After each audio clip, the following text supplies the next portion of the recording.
Marahuyo is a Filipino word meaning to be enchanted, captivated, or charmed. Dito nga ito sa mataas na kahoy sa Batangas City. So yun mga kamangga, nandito nga kami ngayon sa may Marahuyo Bahay Balok-Balok Restaurant Eco Hotels.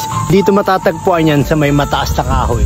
Dahil mataas talaga ang mga daan dito. Dito sa may Marahuyo, mga kamangga, makikita mo naman, look at this place. Alright. Ay siya, talaga namang napakasarap din nakaka-relax at talaga namang sobrang eco-friendly ng lugar nila rito.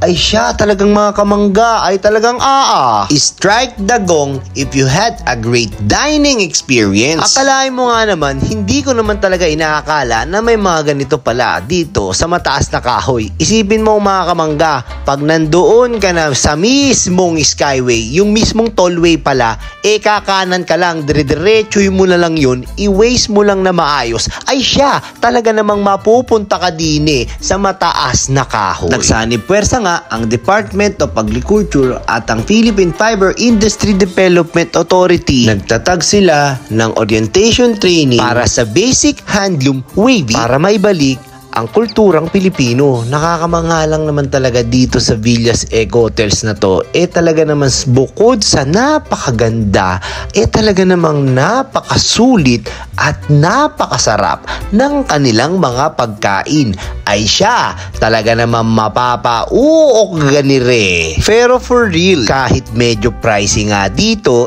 talaga namang sulit at masarap. From 1 to 10, promise, 10.5 to mga kamangga. Hindi ako nagbibiro. Kahit medyo pricey, talaga namang tignan mo nga naman talaga ang lugar at ang mga pagkain. Talaga namang diba, mapapauo ka na lang. Kaya nga kami nandito mga kamangga dahil anniversary namin ng aking pinakamamahal na love of my life. At talaga naman syempre, alam mo na, sagot ko na, wala na akong magagawa. Sagot ko na, batadan, batadan. Thanks for watching at nasayang ko na naman ang oras mo. Alright.